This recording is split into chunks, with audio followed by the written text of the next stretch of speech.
మత్తయి సువార్త 7వ అధ్యాయము 7వ వచనాన్ని చదువుతున్నాం. ప్రియులారా, అడుగుడి మీకు ఇవ్వబడును, వెదకుడి మీకు దొరుకును, వెతుకుడి మీకు దొరుకును, తట్టుడి మీకు తీయబడును, తట్టుడి మీకు తీయబడును, అడుగు ప్రతివాడును పొందును, అడుగు ప్రతివాడును పొందును, వెతుకువానికి దొరుకును, తట్టువానికి తీయబడును. చాలండి. ఇక్కడ యేసు ప్రభుల వారు అనే విషయాలు వాటిలో ముఖ్యంగా ఫస్ట్ చెప్పబడిన మాట అడుగుడి మీకు ఇవ్వబడును. అదే మాటలో 8వ వచనంలో అడుగు ప్రతివాడును పొందు.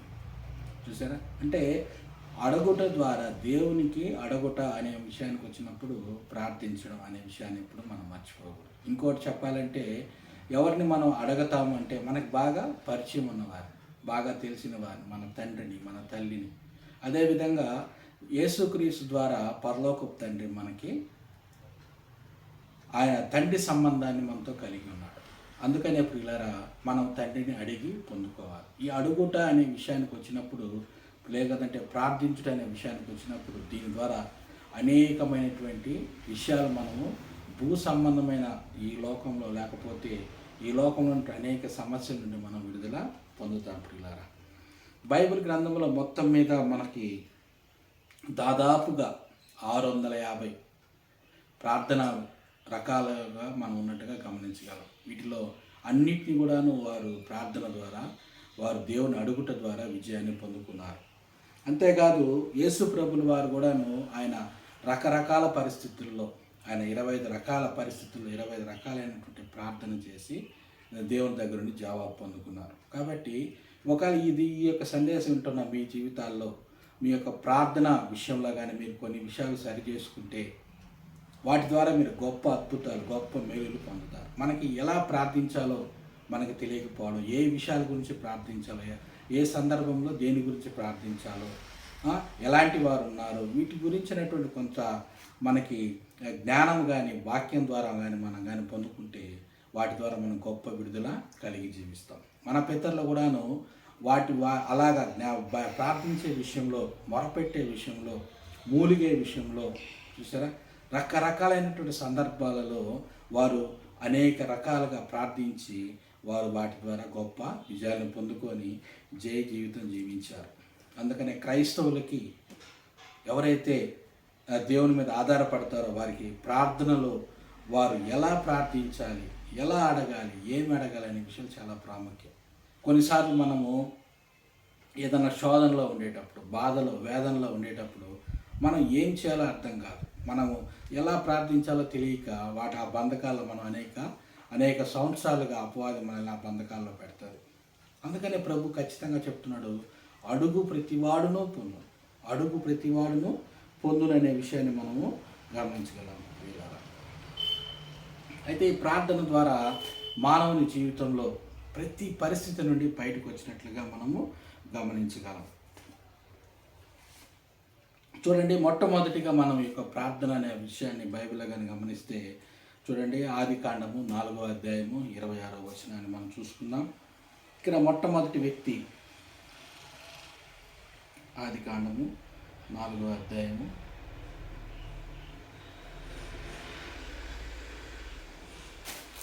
26వ వచనం చూద్దాం పిల్లారా. మరియు షేతునకు కూడా కుమారుడు పుట్టెను, అతనికి ఏనేషను పేరు పెట్టెను. అప్పుడు యెహోవా నామమున ప్రార్థన చేట ఆరంభమైనది. చూసారా, దేవునితో ప్రార్థించడం, అంతవరకు ఆయన ముఖాముఖిగా మాట్లాడేవాడు. దాని తర్వాత అడగటం, ప్రార్థించడం అనే విషయాన్ని ఇంకా చెప్పాలంటే మనం దేవునితో మాట్లాడడం ప్రార్థనకు ఉన్నటువంటి అత్యంత సన్నిహితమైనటువంటి పదాలలో ముఖ్యంగా ఉండేటటువంటిది ఏంటంటే ప్రార్థన అంటే నువ్వు దేవునితో మాట్లాడుట, దేవునికి నీ విషయాలు చెప్పుట, దేవునితో నీ సమస్యను పంచుకుంటా. ఎలాగంటే నీ యొక్క తండ్రితో నువ్వు మాట్లాడినట్టు.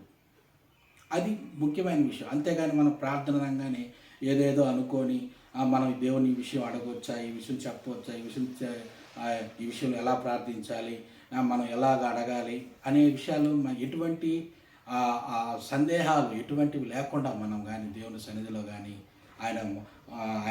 ఆయనకి మనం కానీ మొరపెట్టినట్లయితే ఆయన ప్రతిదానికి జవాబిచ్చే దేవుడై ఉన్నాడు పిల్లారా. అందుకనే చూడండి, మన బైబిల్లో చాలామంది వారికి ఉన్నటువంటి సమస్యల్ని ప్రార్థన ద్వారానే జవాబు పొందారు. ఉదాహరణకి చూడండి, మనం కనుక గమనిస్తే మొదటి సమూయేలు గ్రంథము 1వ అధ్యాయం 10వ వచనాన్ని చూసుకుందాం. మొదటి సమూయేలు 1వ అధ్యాయము బహు దుఃఖాక్రాంతురాలై వచ్చి యెహోవా సన్నిధిని ప్రార్థన చేయుచు బహుగా ఏడ్చుచు. చాలండి, చూసారా?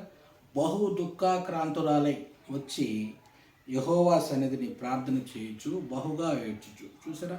అంటే దేవుని మందిరంలో ఆ దినాలలో ఆయన సన్నిధి ఆడ ఉండేది. ఇప్పుడు మనము యెరూషలేము దేవాలయానికో సొలొమోను దేవాలయానికి వెళ్ళి ప్రార్థించాల్సిన అవసరం లేదు. చూసారా? అప్పుడైతే ఆ దినాలలో ఎక్కడైతే యాజకుడు ఉన్నాడో, ఎక్కడైతే ప్రతిష్ఠితంగా ఆ యొక్క మందిరాన్ని ప్రతిష్ఠించి ఆ యొక్క ఆ ప్రదేశాన్ని ప్రతిష్ఠించి ఉంటారు, అక్కడికి వెళ్ళి మందిరంలో ప్రార్థన చేసేవారు. అయితే ఇప్పుడు మనం ఈ పరిస్థితి అన్నా ఉన్నటువంటి కాలంలో మనం లేం, కానీ యేసుక్రీస్తు ద్వారా మనమే ఆయన దేవుని ఆలయంగా ఉన్నాం. అందుకని మనమే దేవుని ఆలయం. మనం ఎక్కడైతే అవకాశం ఉంటుందో, అది నీ యొక్క ఇంట్లో కావచ్చు, నీ బెడ్రూమ్లో కావచ్చు, నువ్వు నడిచిపోతా కావచ్చు. కొన్నిసార్లు కొంతమంది వాళ్ళకున్న క్లిష్ట పరిస్థితుల్లో అక్కడ మోకాళ్ళుని, లేకపోతే అక్కడ మనసులో ప్రార్థన చేసినప్పుడు, అక్కడ వారు మంచం మీద ప్రార్థన, ఎక్కడైనా సరే ప్రభు సన్నిధిని గుర్తించి నేను దేవుని ఆలయం ఉన్నామని విశ్వాసంతో నువ్వు అడిగినప్పుడు ఆ యొక్క జవాబు అయితే ఈ దినాలలో మనకి వస్తుంది అనే విషయాన్ని మర్చిపోకూడదు. అయితే ఇక్కడ అయితే హన్నా గారు చేసినటువంటి ప్రార్థన యెహోవా సన్నిధికి వచ్చి ఆమె ఏం చేస్తుందంటే ప్రార్థన చేయొచ్చు బహుగా దుఃఖాక్రాంతుడు. అంటే పరిస్థితి చాలా క్లిష్టమైన పరిస్థితి, అది మనం అర్థం చేసుకోవాలి. తనకేంటంటే తనకి సంతానం లేదు. దీన్ని ఎలాగా ఆమె దేవుని దగ్గర పొందుకుందంటే ప్రార్థన ద్వారా అనే విషయాన్ని మర్చిపోకూడదు. అన్ని సంవత్సరాలు సంతానం లేకపోవడము అది వాస్తవంగా జరిగిన విషయమే. దాని ద్వారా నిందలు వచ్చి, అవమానాలు వచ్చి, తన భర్తను నిందించింది, తన తోటి వారి చేత అనేక అవమానాలు, నిందలు పడింది. అయితే ఈమెకు వచ్చినటువంటి ఆ విశ్వాసం ఏంటంటే, ఇంకున్నటువంటి విశ్వాసం లేకపోతే ఇంకున్న పరిస్థితిలో ఈమె దుఃఖాక్రాంతురాలుగా హృదయంలో ఉన్నటువంటి ఆ బాధని, వేదనని యెహోవా సన్నిధిలో ప్రార్థించింది. ప్రార్థన ఎప్పుడైతే చేసిందో చూసారా, అది ఆమెకి ఆ ప్రార్థన ద్వారా ఏమైందంటే విడుదల కలిగింది. అది గమనించాలి. ఎందుకంటే అంతవరకు తనకున్నటువంటి ఆ రుగ్మత, లేకపోతే ఆ యొక్క సంతానము కలగనటువంటి పరిస్థితి, అది ఒక గైనిక్ అనేకమైన ప్రాబ్లమ్స్ ఉండొచ్చు. అయితే ప్రార్థన ద్వారా సూపర్ న్యాచురల్గా అనేక రకాలైన గైనిక్ సమస్యలు, ఈ దినాల్లో ఉన్నట్టుగా టెక్నాలజీ లేదు.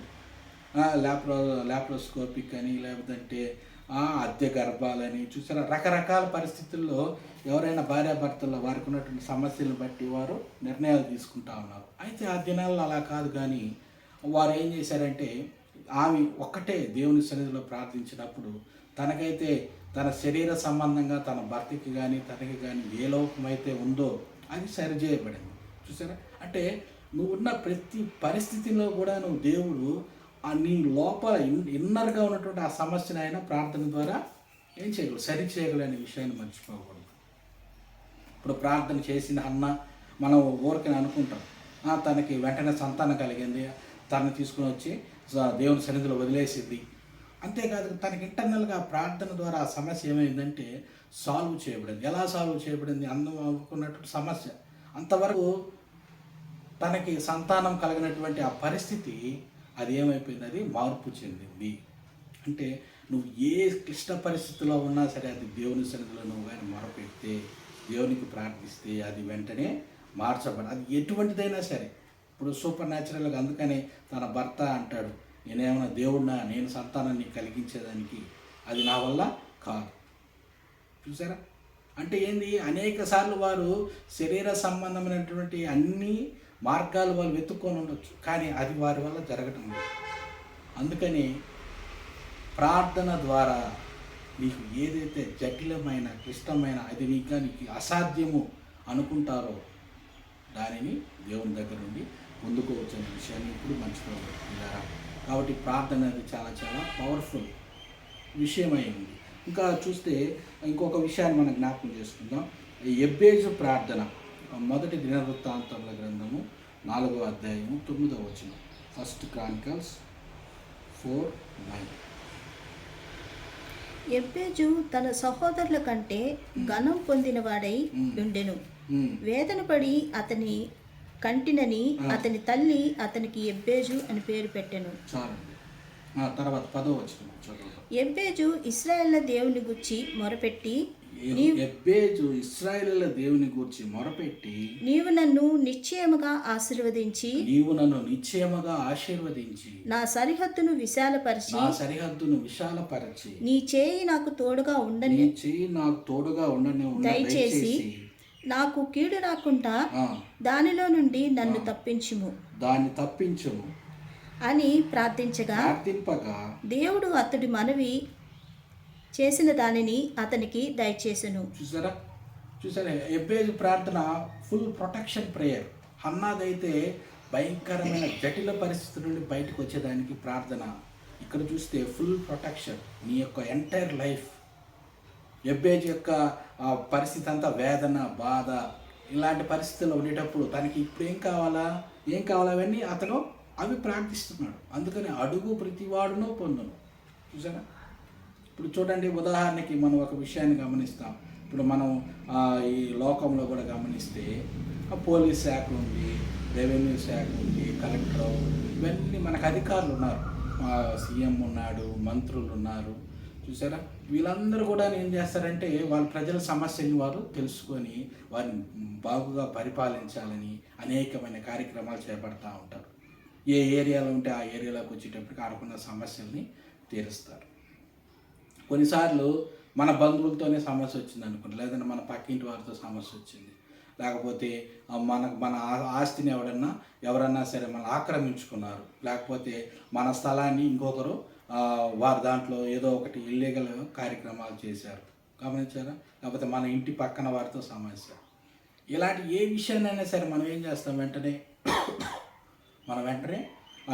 ప్రభుత్వం వారి యొక్క దగ్గరికి వెళ్తాం. ప్రభుత్వం దగ్గరికి వెళ్ళి ఏం చేస్తాం, మనం అక్కడ ఒక అర్జీ పెడతాం. గమనించారా, అర్జీ పెడితే కానీ ఆ సమస్య ప్రభుత్వం దృష్టికి పోదు. ఎందుకని నీకు ఇక్కడ అన్యాయం జరుగుతూ ఉంది. బాగా గమనించండి, ఇక్కడ అన్యాయం జరిగే విషయాన్ని ఇక్కడ ఉన్నవారు, లోకల్గా ఉన్నవారు, మీ ఇంటి పక్కన వాళ్ళకి ఆ సమస్య తెలుసు, ఇక్కడ గొడవలు అవుతున్నాయని తెలుసు. కానీ అది ఎక్కడ దాకా పోలేదు, పోలీసు వారి దగ్గరికి పోలేదు, కలెక్టర్ గారి దగ్గరికి పోలేదు. అందుకని ఇప్పుడు ప్రభుత్వం ఏం చేస్తుంది, గ్రీవెన్స్ అనే ఒక ప్రోగ్రాం ప్రతి సోమవారం చేయడం జరుగుతుంది. అక్కడికి నువ్వు ఒక అర్జీ రాసుకొని, నేను ఫలానా అని నీ ఆధార్ కార్డు పెట్టి, నీ నెంబర్ వేసి, నీ ఫోన్ నెంబర్ వేసి నువ్వు అక్కడ కానీ ఎన్రోల్ చేయించుకుంటే వారు వెంటనే నీకు ఒక నెంబర్ ఇస్తే అప్పుడు నువ్వు దగ్గరికి స్వయంగా నువ్వు ఎక్కడికి వెళ్తావు, అధికారి దగ్గరికి వెళ్తావు. అడగడం అనే విషయాన్ని చూడండి, నీకు సమస్య ఉంది కానీ ఆ సమస్య సాల్వ్ అయ్యేదానికి నువ్వేం చేస్తున్నావు, అడుగుతున్నావు. ఒక దగ్గరికి వెళ్ళి, ఒక యజమాని దగ్గరికి, ఒక అధికారి దగ్గరికి, అది ఎస్పీకి సంబంధించిన విషయం అయితే ఎస్పీ గారి దగ్గరికి వెళ్తావు, కలెక్టర్ గారికి సంబంధించిన కలెక్టర్ గారి దగ్గరికి వెళ్తావు. సరే, అక్కడికి వెళ్ళి ఏం చేస్తావు, నువ్వు ఆ విషయాన్ని ఆయన ముందు పెడతావు. ఆయన ఉన్నాడు, కలెక్టర్ గారు ఇప్పుడు మనకి కలెక్టర్ ఉన్నాడంటే ఉన్నాడు, కానీ నీ సమస్య దగ్గరికి ఆయన రాలేదు. నువ్వు వెళ్ళినప్పుడు, నువ్వు అడిగినప్పుడు ఆయన ఏం చేస్తాడు, దానికి వెంటనే ఇన్స్ట్రక్షన్స్ రాస్తాడు. అది అడుగుటలో ఉన్నటువంటి శక్తి. గమనించారు, దేవుడు కూడా కొన్నిసార్లు ఆయనకి అన్నీ తెలుసు. ఇప్పుడు కలెక్టర్ గారికి కూడా అన్నీ తెలుసు. అయితే తన దగ్గరికి ఆ సమస్య వచ్చినప్పుడు దాని మీద ప్రత్యేకమైనటువంటి ఆ బృందాన్ని నీకు ఒక ఏర్పాటు చేస్తారు. పలానా డిపార్ట్మెంట్ కంటే నీకు సపరేట్గా రాస్తాడు. పలాని రెవెన్యూ డిపార్ట్మెంట్ వెళ్ళండి, అక్కడికి వెళ్ళి పరిశీలించి నాకు దానికి సంబంధించిన రిపోర్ట్ నాకు వెంటనే పంపించండి, అతనికి న్యాయం చేయండి అని చెప్పి వెంటనే ఇన్స్ట్రక్షన్స్ వస్తాయి. అందువల్ల నువ్వు అడుగుట వలన, దేవుణ్ణి అడుగుట వలన వెంటనే నీకున్న సమస్యకి జవాబును దేవుడు సిద్ధం చేస్తాడు అనే విషయాన్ని మర్చిపోకూడదు. అదే ప్రార్థన అంటే, అదే నువ్వు ప్రార్థనలో అడుగుట వలన అది ఎటువంటి కష్ట పరిస్థితినైనా సరే నువ్వు అడుగుట అనే విషయము చాలామందికి తెలియక ప్రార్థించక వారు అనేక బంధకాల్లో ఉన్నట్టుగా మనం గమనించగలం. ఈ దినాల్లో క్రైస్తవుల్లో వారు దేవుని కంటే కొన్నిసార్లు మనుషుల మీద ఆధారపడడం వల్ల కూడా కొన్ని సమస్యలు వాళ్ళకి, ఒకవేళ ఫైనాన్షియల్గా కొన్ని సమస్యలు తీరవచ్చు, కానీ వారి కుటుంబాల్లో, వారి ఆర్థికపరమైన విషయాలలో, లేకపోతే వారి భవిష్యత్తులో జరగబోయే విషయాల గురించి వారు తప్పించుకునేదానికి అవకాశం లేకుండా పోతుంది. అందుకని దేవుణ్ణి మీరు మొట్టమొదట అడగండి. అడిగినప్పుడు ఆయన ఏం చేస్తాడంటే, ఏ విధంగా అయితే ఒక అధికారిని నీ కొరకు నియమించి నీకున్నటువంటి భౌతిక సంబంధమైన సమస్యలు తీర్చబడతాయో, అదేవిధంగా ఎబ్బేది కూడా చూసారా, ఏ దేవుడైతే భూమి ఆకాశాలు సృష్టించాడో సర్వోన్నతుడికి దేవుడు ఉన్నాడు, ఆయనకి చేస్తున్నాడు. ఇశ్రాయేలు దేవుని గురించి మొరపెట్టి చూడండి 10వ వచనం ఎంత చక్కగా ఉందో. నీవు నన్ను నిశ్చయముగా ఆశీర్వదించి నా సరిహద్దును విశాలపరచి నీ చేయి నాకు తోడుగా దయచేసి నాకు కీడు రాకుండా దానిలోని నన్ను తప్పించుమని ప్రార్థించగా. చూసారా, అంటే దేవుడిని నువ్వు ఆశీర్వదించమని అడగడంలో తప్పులేదు. తర్వాత అంతే కదా, నా సరిహద్దును విశాలపర అంటే ఎబ్బేజ్ అంటే అంతవరకు ఒక చిన్న కుటుంబం అయి ఉండొచ్చు, లేకపోతే చిన్న వృత్తులు చేసుకునేటటువంటి తల్లిదండ్రులు అయి ఉండొచ్చు, ఎవరు ఎన్నిక లేని వారుగా అయి ఉండొచ్చు. కానీ ఎబ్బేజుకున్నటువంటి దర్శనం లేకపోతే ఎబ్బేజుకున్నటువంటి కోరిక ఏంటంటే నేను విశాలపరచబడాలి, నేను ఒక చిన్నవాడిగా ఉండకూడదు, నా పేరు విస్తరించాలి, నా పేరు నా యొక్క ఐశ్వర్యం విస్తరించాలి, నా నామం గొప్ప చేయబడాలి. అబ్రహాం ఆశీర్వాదం అదే ఉన్నది, నేను నిన్ను నిశ్చయముగా నీ యొక్క నామాన్ని గొప్ప చేస్తాను అని దేవుడిని అడుగుతున్నాడు. ఎవరైనా చిన్న క్రైస్తవులుగా పేద క్రైస్తవులుగా ఉండడం దేవుని చిత్తం అయితే మీరు అడగండి, అడగకపోతే మీరు అలాగే ఉంటారు. అది విషయం. మీరు అడిగినప్పుడు మీరు అడగాలి. ఇశ్రాయేలు లేకపోతే దేవుడైనా యేసయ్య నిన్ను స్తుతిస్తున్నాను, నిన్ను గణపరుస్తున్నావు, నన్ను నిశ్చయంగా ఆశీర్వదించడానికి ఈ లోకానికి వచ్చావు, నువ్వు వచ్చావు, ఆ ఆశీర్వాదాన్ని నేను అనుభవించడానికి నాకు సహాయం చేయి. కాబట్టి నన్ను ఆశీర్వదించమని కోరుకుంటున్నాను. రెండవదిగా నా సరిహద్దును విశాలపరచు. నా కుటుంబంలో ప్రభువా గొప్పవారు రావాలి, గొప్ప ప్రజాప్రతినిధులు రావాలి, నా కుటుంబంలో గొప్ప ఐశ్వర్యవంతులు రావాలి, గొప్ప బిజినెస్ పీపుల్ రావాలి, గొప్ప ఉద్యోగాలు చేసేటటువంటి క్యాడర్ హై రేంజ్లో ఉద్యోగస్తులు రావాలి, నా నామము గణపరచబడాలి, నా యొక్క సరిహద్దు విశాలపరచబడాలని మనం ప్రార్థించడంలో తప్పు లేనిలేదు. అలా ప్రార్థించినప్పుడు అది అంగీకరించబడుతుంది. ఎందుకంటే దేవుడు నువ్వు ఏదైతే పిటిషన్ పెట్టావో దానికి ఆయన జవాబు ఇచ్చే దేవుడు అయి ఉన్నాడు. నీ సమస్య ఏదైతే చెప్పావో అంతవరకు నువ్వు చిన్నవాడిగా ఉన్నావు, ఇప్పుడు నువ్వు ఏం చేయాలనుకుంటున్నావు, బలవంతుడిగా మారాలనుకుంటున్నావు. అందుకని ఆ బలాన్ని దేవుడు నీకు ప్రొడ్యూస్ చేస్తాడు. దానికి కావాల్సిన జ్ఞానాన్ని, దానికి కావాల్సినటువంటి కృపని, దానికి కావాల్సినటువంటి సామర్థ్యాన్ని దేవుడు ఇచ్చే దేవుడుగా మన దేవుడు ఉన్నాడు. అందుకని చూడండి, నా సరిహద్దు నువ్వు ఆశీర్వదించడమే కాదు, నా ఆశీర్వాదం ఎలా ఉండాలంటే నా సరిహద్దు విశాలపరచబడాలి అనే విషయాన్ని చెప్పాడు. అంతేకాదు ప్రభువా నేను విశాలపరచబడిన తర్వాత నీ చేయి నాకు తోడుగా లేకపోతే అది వ్యర్థమే. చూసాను, అందుకనే ఉంటున్నాడు, ఎప్పుడు నువ్వు నాకు తోడుగా ఉండాలి, నేను నిన్ను విడిచిపోను, నువ్వు ఎప్పుడు నాకు తోడుగా. అంటే ఏమంటున్నాడు, అక్కడే ప్రొటెక్షన్ ఏర్పాటు చేసుకుంటున్నాడు. అంటే నీ ప్రార్థన ఎలాగ ఉండాలంటే, నువ్వు చేసే మనవి ఎలాగ ఉండాలంటే, నువ్వు పెట్టే మొర ఎలాగ ఉండాలంటే దేవుని సన్నిధిలో నువ్వు ఆశీర్వదించుకోవాలి, నువ్వు దేవునితో నిరంతరం ఉండేటట్టుగా ప్రణాళికలో నీ మాటల్ని సరి చేసుకోవాల్సిన అవసరము ఎంతైనా ఉంది. అంతేకాదంట, నాకు కీడు రాకుండా. చూసారా, నీకు కీడు కలిగించే ఒక దుష్టుడు ఉన్నాడు. నువ్వు ఆశీర్వాదంగా ఉంటే వాడు సంతోషపడడు అనే విషయాన్ని గుర్తు చేసుకో. అందుకని ప్రభువా నీవు నాకు తోడుగా దయచేసి నాకు కీడు రాకుండా దానిలో నుండి నన్ను తప్పించి, దేనిలో నుండి కీడు రాకుండా, శోధనలో పడకుండా, నేను మళ్ళా ఎదిగిన తర్వాత పడిపోకుండా నన్ను కాపాడు ప్రభువా అని ప్రార్థింపగా దేవుడు అతడు చేసిన మనవిని అతనికి దయచేసెను. చూసారా, వెంటనే గ్రీనింగ్తో అయిపోతుంది. గ్రీనింగ్తో ఎస్ ఇతను పలాని వాడుకు ఉన్నాడు, కానీ ఇతని మీద అబ్రహాం ఆశీర్వాదం ఉంది, యేసుక్రీస్తు ద్వారా అబ్రహాం. కాబట్టి ఇతనికి ఏమి ఇవ్వాలి, ఆశీర్వాదం ఇవ్వాలి, తోడుగా ఉండాలి, ఇతని సరిహద్దుని విశాలపరచాలి, ఏ కీడు రాకుండా కాపాడి ఏం చేయాలి, ఇతన్ని నిరంతరము నా సన్నిధిలో ఉండేదానికి అతన్ని ఎలిజిబుల్ పర్సన్గా నేను మార్చాలి. చూసారా, అని నువ్వు కానీ ఎప్పుడైతే ఆ సిద్ధపాటుకు మనసు నీకు వచ్చిందో, నీకు ఆలోచన వచ్చిందో, వెంటనే దేవుడు దాన్ని చేసే విషయంలో ముందుంటాడనే విషయాన్ని మర్చిపోవద్దు పిల్లారా. కాబట్టి ప్రార్థన అనేది నీకున్నటువంటి ప్రతి విధమైనటువంటి పరిస్థితిని మార్చగలిగే శక్తి కలిగింది, అది ప్రార్థన. కాబట్టి నువ్వు ప్రార్థించే విషయంలో నిర్లక్ష్యాన్ని చూపకూడదని ప్రభు పేరిట మనం చేస్తున్నాము. అంతేకాదు పిల్లారా,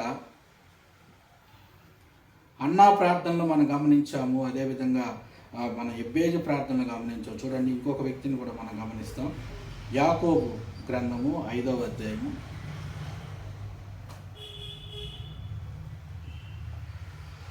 17-18 వచనాలు.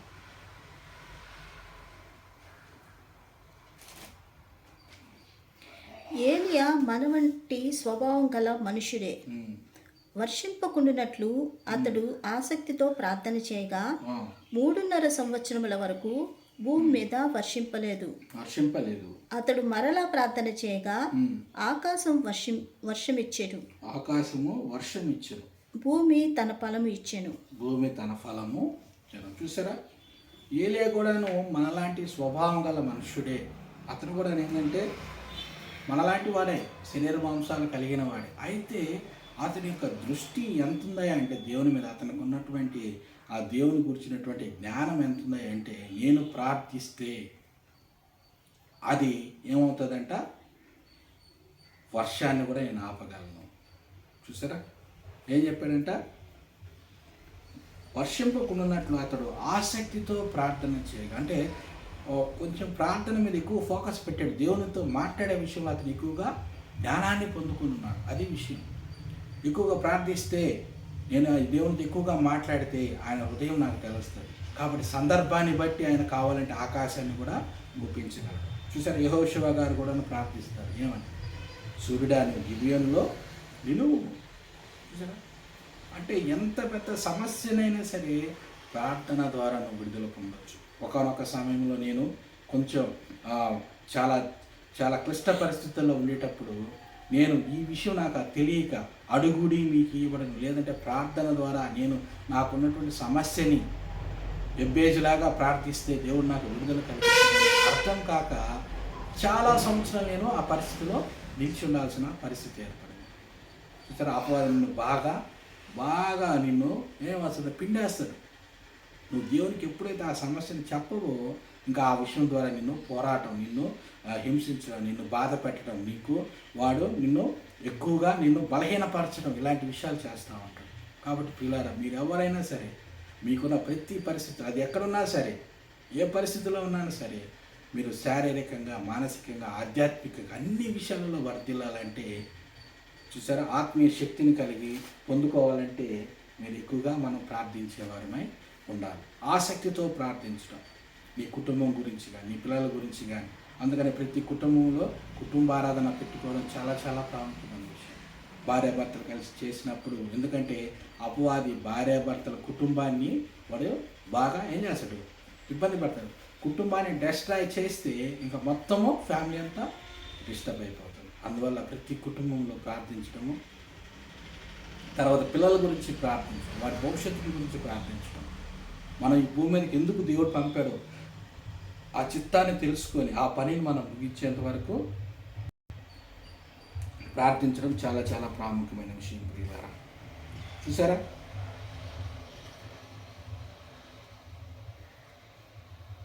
అంతేకాదు ప్రార్థన ద్వారా సమస్త అధికారం కలిగిన దేవుడు. ఇప్పుడు ఏలియా గారు చేసినట్టు ప్రార్థన ఏంటంటే, ఎవరికి ప్రార్థన చేశాడు ఆయన? ఇశ్రాయేలు దేవుడికి ప్రార్థన చేశాడు. ఏమని చేశాడు? వాన రాకుండా, వర్షింపకుండానట్లు 3.5 సంవత్సరాలు ఆపు ప్రభువా. చూసారా, కానీ అది జరిగింది అనే విషయాన్ని మనం మర్చిపోకూడదు. వర్షం మీద కూడా అధికారం కలిగిన దేవుడు. అందుకని నువ్వు ప్రార్థన ద్వారా నీకున్నటువంటి ప్రతి పరిస్థితిని నువ్వు మార్చుకోవచ్చు అనే విషయాన్ని మనము తెలుసుకోవచ్చు. చూడండి, ఇంకా మనం కానీ కీర్తనల గ్రంథం అంతా గమనిస్తే ఆ యొక్క కీర్తనలు అన్నింటిలో కూడా వారు ఎక్కువగా స్తుతి ప్రార్థనలు చేసినట్టుగా మనం గమనించగలం. అదేవిధంగా ఫిలిప్పీలకు రాసిన పత్రిక 4వ అధ్యాయం 6వ వచనం చదువుకుందాం ప్రియులారా. ఫిలిప్పీలకు రాసిన పత్రిక